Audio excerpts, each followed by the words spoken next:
जय हिंद friends, welcome back to our channel. जैसा कि आप सभी को पता था कि आप सभी के सिलेबस में एक बहुत बड़ा चेंज लाया गया है। ठीक है, आपका ये जीव विज्ञान, जैसा कि आप जान रहे हैं, एनसीईआरटी।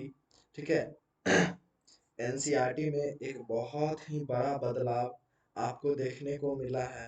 वो बदलाव क्या है, चलिए जानते हैं।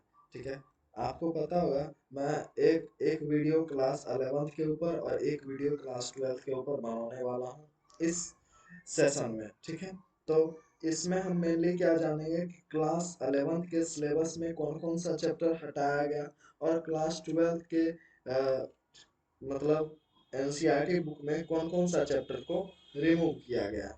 तो चलिए समझते हैं। जैसा कि ये सारा लिखा हुआ है, इसको हमें देखना नहीं है, हमें सीधे चलना है। एक मिनट,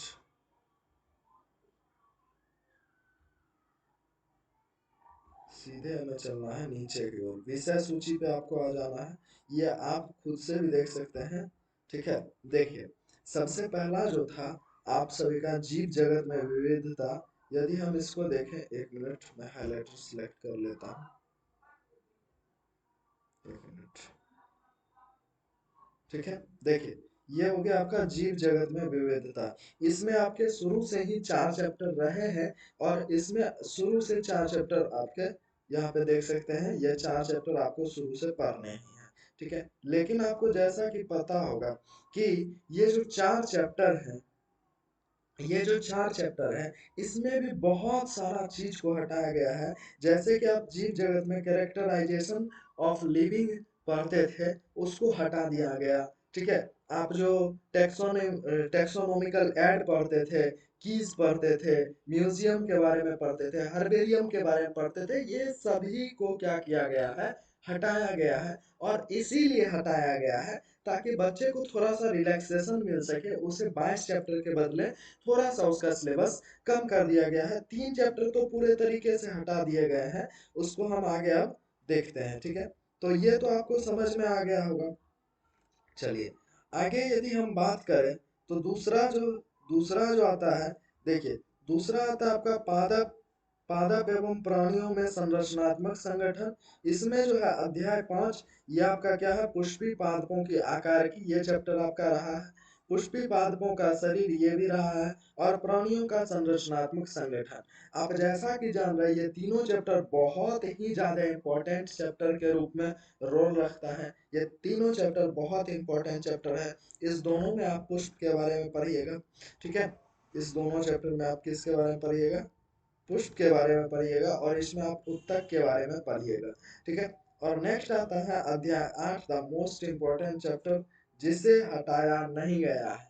ठीक है, और मेरे अनुसार यदि इसे हटा देता तो तब तो बायोलॉजी बायोलॉजी बायोलॉजी बचता ही नहीं। ठीक है, ये चैप्टर 11th का जो है सबसे एकदम जान समझ लीजिए ये चैप्टर है। ठीक है, नीट में भी इससे बहुत सारे क्वेश्चंस बेटा बनते हैं, और आपको भी ध्यान से इस चैप्टर को पढ़ना है। तो इसमें आते हैं आपके कोशिका जीवन की इकाई, इसको आपको पढ़ना है। जैव अणु को आपको पढ़ना है।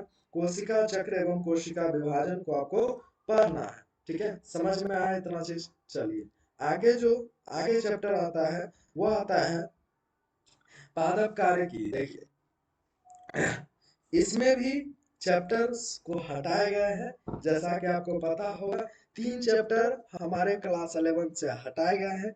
टोटल चैप्टरों की संख्या 19 थी, जिसमें कि अब जो हमारे चैप्टर्स बचे हैं, वो सॉरी, टोटल चैप्टर की संख्या 22 थी, जिसमें कि हमारे जो अब चैप्टर्स बचे हैं वो 19 ही हैं। ठीक है, जितना क्लास 12th में हुआ करता था। और क्लास 12th वाले बच्चे के लिए भी मैं स्पेशल वीडियो इसके बाद बना रहा हूँ। ठीक है, तो उसे भी आप लोग देख सकते हैं। ठीक है, नेक्स्ट आता है, देखिए, पादप कार्य की। ठीक है, इसमें आता है उच्च पादपों में प्रकाश संश्लेषण, इसको रखा गया मोस्ट इंपोर्टेंट चैप्टर। पादपों में श्वसन, ये भी रखा गया। पादप वृद्धि एवं परिवर्धन।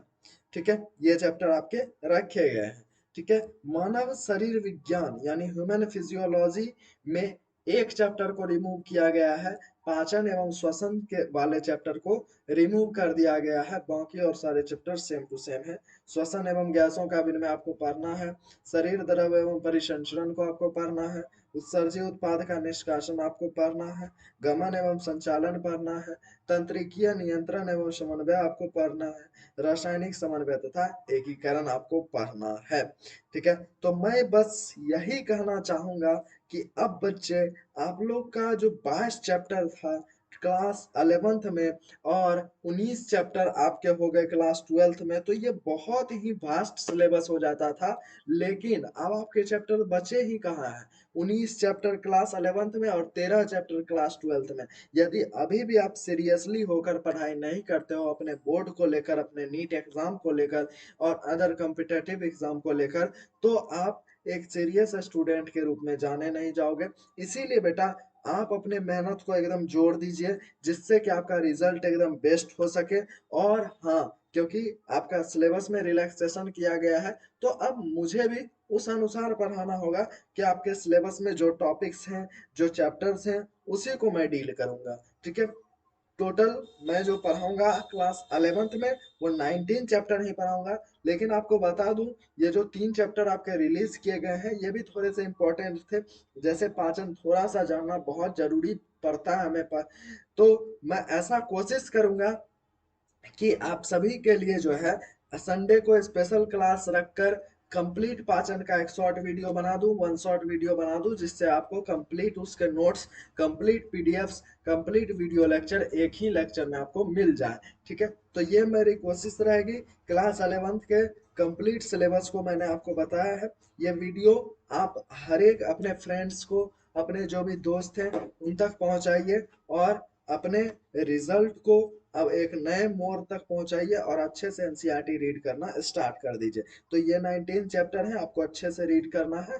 नई एनसीईआरटी भी भैया आ जाएगी, नई एनसीईआरटी भी आएगी और नई एनसीईआरटी को भी आपको पढ़ना है।